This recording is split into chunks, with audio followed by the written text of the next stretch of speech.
မနေ့ကရှင်ပြများစာကြည့်လိုက်တဲ့ပတ်သက်ပြီးတော့ဒီတော့အပိုင်းတင်နေနဲ့ပြောခဲ့တယ်။ Why should we read အဲ့တော့ဘာကြောင့်စာဖတ်သင့်တာလဲပေါ့စာဖတ်သင့်တာလဲနဲ့ပတ်သက်ပြီးတော့အခြေခံပြောခဲ့အဲ့စာပေကြောင့်ဒီလိုနည်းနည်းလေးပြောကြအောင်စာပေကြောင့်ပြောတော့မှာဆိုတော့ဖတ်ကြည့်ပါအောင်ခေါင်းစဉ်လေးရပါတယ်လေစာပေအစာသင်္ကေတဆိုသင်္ကေတ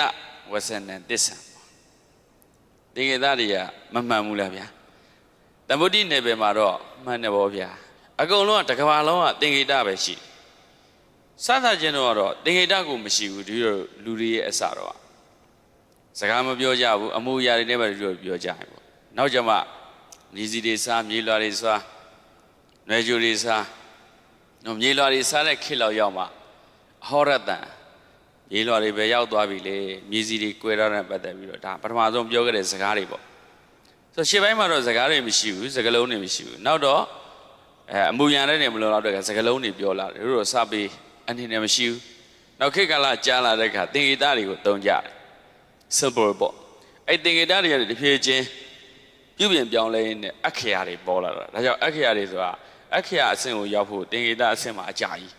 သင်္ကေတအဆင့်မှာနှစ်ပေါင်းတောင်းနဲ့ချီပြီးတော့ကြာပြီးမှအခရာအဆင့်ကိုရောက်လာတာပဲ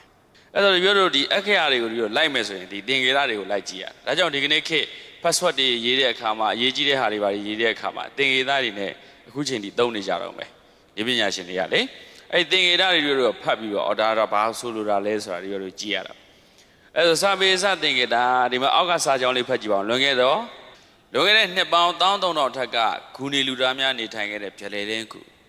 ဒီဗျလေလင်းကူက1ကနေ9တိရှိတယ်အမှတ်1 2 3 4 5ဒီလိုရှိတယ်အမှတ်2ကူမှာတပြည့်တို့ဒါဒီသင်္ကေတတွေတွေ့ရဒါကတော့သူ့ပုံလေးတွေကိုပြန်ဆွဲဒါတပြည့်တို့ကိုယ်တိုင်သွားပြီးတော့မှတ်တမ်းတင်ခဲ့တဲ့ဟာတွေဒီတော့ဘယ်မှကူချတာတွေမဟုတ်ဘူးတပြည့်တို့ကသူတည်တနာလောက်ရတာဝါနာပါတယ်တော့ပြည်တွင်းမှာဖြစ်စီပြည်ပဖြစ်စီအဲ့သူတည်တနာလုံးလို့ရမယ့်နေရာတွေဆိုရင်ဒီတော့အချိန်ပေးပြီးတော့လေ့လာဒီလိုနိုင်ငံမှာဒီဂူအောင်လူသားဂူနေလူသားဆိုပြီးရှိတယ်တပည့်တော်အရင်တော့စဉ်းစားတာပေါ့စီစဉ်မှာဒီမှာတပည့်တော်လည်းအားလက်ချိန်လိုချင်တာပဲအားလက်ချိန်မြန်ရရင်နော်အပြင် trip တွေထွက်လို့ရရင်ဒီလိုလက်ကူးမှာဆိုရင်လည်းလက်ကူးလွယ်တဲ့နှစ်ပေါင်း2000ကျော်နဲ့ကရှိခဲ့တဲ့မြို့ဟောင်းကြီးတွေအဲ့မြို့ဟောင်းတွေရဲ့အထောက်ထားတွေလက်ကူးမှာပြလိုက်ရှိတယ်လေ့လာလို့ရလက်ကူးဆိုတာဖျက်ရှင်လက်ထက်လောက်နေရရှိခဲ့တဲ့မြို့ဟောင်းတွေရှိတယ်မြို့ဟောင်းတော့9မြို့ရှိအဲ့ဒီထောက်ထားတွေက Google မှာလည်းရှာလို့တွေ့တယ်အပြင်မှာလည်းမြေပြင်ထောက်ထားတွေရှိအဲ့ခေတ်ကအသုံးဆောင်တွေလည်းပြလိုက်တယ်မှာရှိနောက်လွန်ခဲ့တဲ့နှစ်ပေါင်း2000ကျော်ကဖျားရုပ်ပွားတော့ကျေးစင်းတူတော်ပေါ့ဒါတော်ဆိုးတယ်မြန်မာပြည်ကလွန်ခဲ့တဲ့နှစ်ပေါင်း2000ကျော်နဲ့က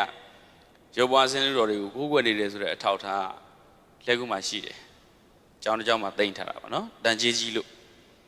ဆိုတော့အဲ့ဒါတွေကဒီပြလို့တကယ်ကိုခိုင်ခိုင်မာတွေ့ခဲ့တဲ့ဟာတွေတွေ့ရတယ်တပြည့်တော့တခါဟိုအမျိုးသားပြတိုက်ပေါ့ဒီတော့ပို့ချင်တယ်မျိုးသားပြတိုက်မှာဆိုရင်ဂူအောင်လူသားဂူနေလူသားတွေကိုလေ့လာလို့ရတယ်အဲ့ဒီထက်ပိုပြီးဆောပြီးတော့ကဘာပေါ်မှာအစောစိုးပေါ့ဗျာ primate ဆိုတာကြားဘူးလားဗျာ primate ကြားဘူးလားဗျာ primate ဆိုတာကြားဘူးလား primate ဆိုတာဘာတော့ဗျာ